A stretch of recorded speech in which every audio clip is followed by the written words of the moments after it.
Chers amis de Honesty, bonjour. Je me suis réjoui de me retrouver devant vous aujourd'hui. Aujourd'hui, nous allons parler de la confiance en soi au niveau 2. Je suis Christian Le Goff, spécialiste en Tao, et je vais vous parler de la confiance en soi au travers de la lunette du Tao. Donc, j'ai pensé vous parler d'une petite parole que tout le monde connaît, ou encore certains s'en souviennent peut-être, une parole du Christ qui disait « Je suis le chemin, la vérité et la vie ».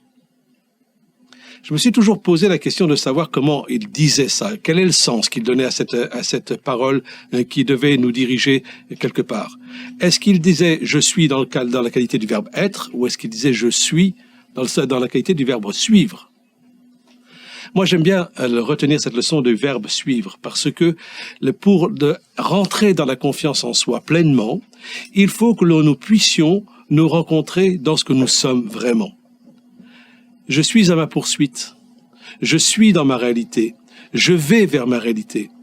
Et pour m'exploser, m'éclater dans ma vie, je dois pouvoir me rencontrer pleinement, et c'est dans la connaissance profonde de qui je suis que je vais pouvoir être confiant dans tous les actes et toutes les pistes, toutes les notions qui vont rentrer dans la qualité de ma vie et qui vont faire la qualité de ma vie.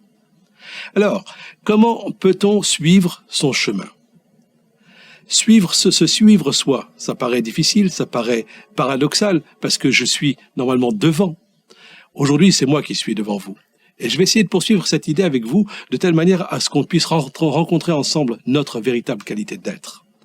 Être confiant en soi, c'est pouvoir se suivre. Se suivre, c'est pouvoir... Qui est-ce qu'on suit en général? Celui que l'on considère comme un référent, c'est son père, c'est sa mère, c'est le professeur. C'est le politique qui dirige le pays. On nous invite à le suivre. Peut-être on le suit, peut-être on le suit pas. Il y a une question de confiance dans la relation que nous avons à cette personne-là. Pour nous-mêmes, c'est exactement la même chose. Nous pouvons nous suivre, nous pouvons nous relier à nous-mêmes depuis l'extérieur vers l'intérieur. C'est une invitation à rentrer à l'intérieur de soi. Une confiance en soi qui n'est pas assise à l'intérieur de soi n'est pas une confiance en soi. Elle est extérieure, donc elle est bancale. Pour gagner en solidité, il faut s'accepter tel que nous sommes. Je vous l'ai déjà dit ça au niveau 1, mais c'est un fondamental. Comme nos reins nous aident à fonctionner et qui sont le fondement de notre fonctionnement, nous avons à l'intérieur de soi une qualité qui s'appelle la confiance en soi, qui, si elle n'est pas installée, ne nous permettra de rien réaliser dans son existence. Alors chacun rêve de se réaliser soi, de réaliser sa vie de couple, de réaliser sa vie de parent, de réaliser sa vie professionnelle. C'est rien d'autre que du normal. Normalement, on a envie d'être dans son existence à l'aise. Mais nous sommes tellement collés au regard des autres, tellement collés à l'éducation que nous avons reçue, que nous sommes parfois perdus dans la position que nous pouvons prendre, que nous pouvons nous autoriser de prendre. Or, ce que je fais ici et aujourd'hui, c'est vous autoriser pleinement à vous prendre en main vous-même pour rencontrer la confiance au travers de qui vous êtes. Parce que si vous ne commencez pas à partir du moment et d'ici et maintenant, vous ne commencerez jamais. C'est dans cet ici, dans ce maintenant, avec vos qualités, avec vos défauts, avec tous vos problèmes, ceux qui sont des problèmes réels ou des problèmes souvent supposés, que vous allez démarrer. Et c'est cette victoire-là, vous allez la remporter si vous considérez ça. Si vous oubliez ça, vous oubliez vos fondamentaux, et vos fondamentaux vont faire que vous serez un être fragile dans votre relation à vous-même et aux autres. Se construire en pleine confiance, c'est s'accepter dans toute sa réalité, et sa réalité, elle est des fois pas aussi belle que l'on aimerait qu'elle soit.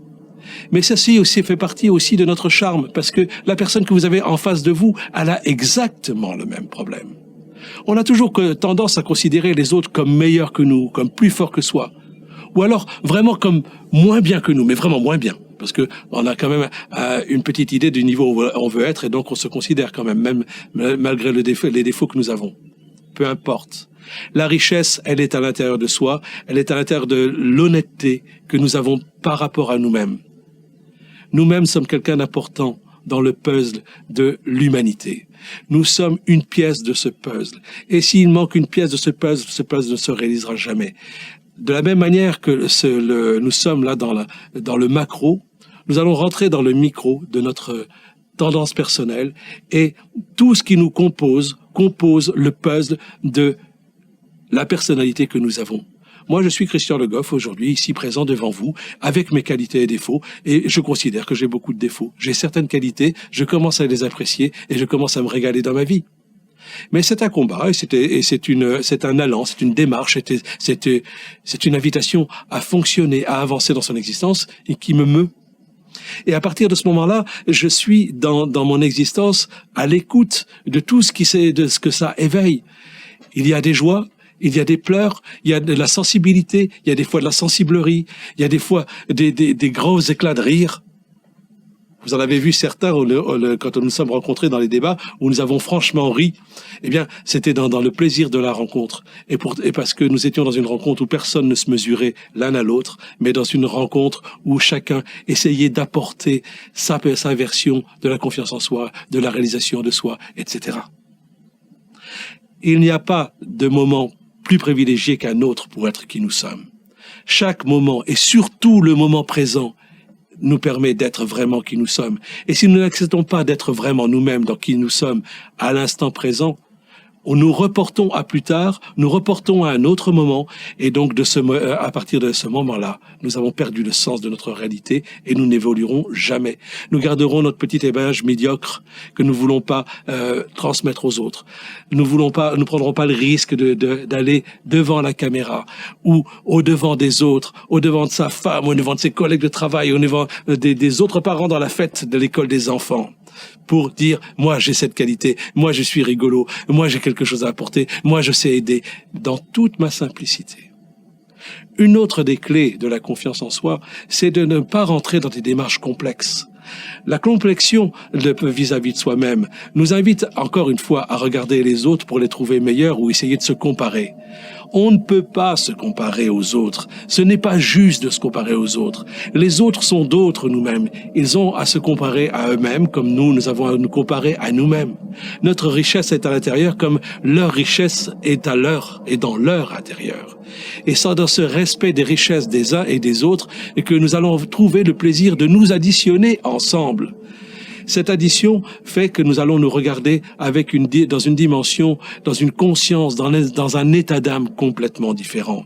Et c'est cette richesse qui va nous porter, à nous aimer. Dans une autre conférence qu'animait François Lemay, je l'entendais parler de compassion, d'amour dans la rencontre de l'autre. Et j'étais touché par la manière dont il l'a exprimé. Je me suis dit, de là où j'étais, de mon point de vue, que j'aurais aimé pouvoir l'exprimer avec la même amplitude que lui, tellement c'était beau à entendre, il était beau à regarder. Et je me suis dit, mais pourquoi tu te comportes comme ça? Reviens dans l'amour que tu as pour toi. Tu es capable d'aimer les autres et de communiquer de la même manière que lui. J'aime les autres, je vous aime, et je sais qu'en retour, dans cette dimension, ce n'est pas un aller sans retour, c'est un aller avec retour. Je ressens déjà votre amour. Et si vous en faites l'expérience dans chacune de vos expériences, parce que des expériences, vous en vivez tous les jours, et que ce soit avec la personne que vous aimez moins, que ce soit avec la personne que vous adorez, que ce soit avec un animal, que ce soit dans une situation, l'amour est la connexion par laquelle les choses vont prendre un relief. Et dans ce relief, nous allons pouvoir voir les différences de niveau, où elles s'installent. Et à partir de là, nous verrons où c'est que nous aimerions aller, quelle est la direction que nous aimerions prendre pour entrer dans la confiance en soi. Qu'est-ce qui nous nourrit, qu'est-ce qui nous remplit tout de suite, qu'est-ce qui nous met de la chaleur à l'intérieur, ou qu'est-ce qui nous éloigne de nous et nous ramène à nos peurs. Les peurs nous éloignent de nous, l'amour nous rapproche de nous et nous rapproche des autres. Et c'est dans le regard des autres que nous existons souvent. Nous devrions un peu plus exister dans notre propre regard, mais c'est vrai que le regard des autres est un miroir dans lequel nous aimons nous complaire. Si le regard de l'autre est bienveillant, nous allons trouver exactement la dimension dans laquelle nous le touchons, dans laquelle notre personnalité explose dans son cœur. Et là que nous avons un écho d'une puissance et d'une magnificence. Je ne sais même pas trouver le mot, c'est énorme. Je vous invite à rentrer dans la confiance en soi par la manière basique. Tout simplement en allant vers vous-même, dans la joie et la simplicité. Je suis qui je suis, j'ai mes qualités, j'ai mes défauts, mais je suis en chemin et mon âme vibre à chaque fois que je me rencontre. C'est le premier pas. C'était le premier pas du niveau 2. Je me réjouis de vous voir vous l'approprier dans le quart d'heure que vous allez me consacrer à écouter cette petite bulle où je suis, que j'ai partagée avec vous. Je vous souhaite une belle journée. À très bientôt. Au revoir.